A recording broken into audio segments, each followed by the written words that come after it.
Good evening everyone. তো আমরা 3 বান্ধবী মিলে বেরিয়ে পড়লাম আমাদের গ্রামের সব ঠাকুর দেখতে। তো প্রথমে কিন্তু আমরা আমাদের পাড়ার যে মন্দির সেখানে চলে এলাম। দেখতেই পাচ্ছ রাতের লাইটিংয়ে কিন্তু আরও বেশি সুন্দর লাগছে প্যান্ডেলটা। আর এখানে কিন্তু রাত্রিবেলাতে বেশি ভিড় হয়, কারণ আশেপাশে গ্রাম থেকেও মানুষজন দেখতে আসে এখানে। তো আমরা ঠাকুর দেখছিলাম, তখনই রাতের বাড়ি থেকে ফোন এলো, ওর ছেলে কাঁদছে। তো আমরা 3 বান্ধবী মিলে চলে গেলাম ওদের বাড়ি। এই যে ও কিন্তু ওর ছেলেকে এখন ঘুম পাড়াচ্ছে। তো এই ফাঁকে কিন্তু আমাদের 3 বান্ধবীর একটু গল্পও হয়ে গেল অনেকক্ষণ ধরে, বেশ ভালোই হলো। আর এই যে ওর ছোট্ট কিউট বাচ্চা, তো ওর নাম হচ্ছে অভ্রনীল। খুবই সুন্দর একটা নাম, আর ওর দেখতেও কিন্তু খুবই কিউট। যাই হোক, ওকে ঘুম পাড়ানোর পর আমরা 3 বান্ধবী মিলে আবার চলে এলাম রাস্তায় ঠাকুর দেখতে। তো আমাদের গ্রামে কিন্তু প্রতি বছরই এরকম ধুমধাম করেই পুজো হয়, আর 5-6 জায়গায় এরকম বড় বড় প্যান্ডেল হয়ে থাকে।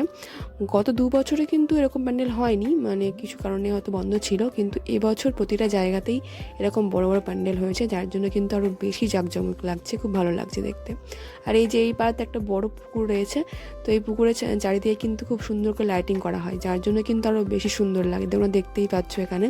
তো আমরা এখানে ঘুরছিলাম, আর ছোটোবেলার কথাগুলো খুব মনে পড়ে যাচ্ছিলো, কারণ ছোটোবেলায় আমাদের প্রায় 6-7 জন বান্ধবী ছিলাম। তো সবাই মিলে একসঙ্গেই কিন্তু সরস্বতী পুজোয় ঘুরে বেড়াতাম এরকম পুরো গ্রামে। তো এবছর আর নেই, সবার ধরো বিয়ে হয়ে গেছে। তো এই কারণে আমরা 3 বান্ধবী মিলেই এখন একাই ঘুরছি। তো রাত্রেবেলা কিন্তু বেশ ভালোই লাগে ঘুরতে, সরস্বতী পুজোর প্যান্ডেল দেখতে। তো সমস্ত গ্রামের প্যান্ডেলগুলো দেখে কিন্তু আমরা চলে এলাম আমাদের পাড়াতে। তো আমাদের পাড়াতে হচ্ছিল কিন্তু সঙ্গীতানুষ্ঠান। তো ওখানে আমাদের জমজমাটটা বেশি হয়, কারণ ওখানে অনুষ্ঠানটা হয় সেই কারণে। তো অনুষ্ঠান শেষে আমরা 3 বান্ধবী মিলে খেয়ে নিলাম হচ্ছে ফুচকা। তো ফুচকাটাও কিন্তু বেশ ঝাল ঝাল ছিল, বেশ ভালো ছিল ফুচকাটা। তারপর নিয়ে নিলাম ঘুগনিটাও বেশ ভালোই লেগেছে আমার। তারপরে কিন্তু শেষে খেয়েছিলাম একটা পাঁপড়, কিন্তু পাঁপড়টা একদমই ভালো ছিল না।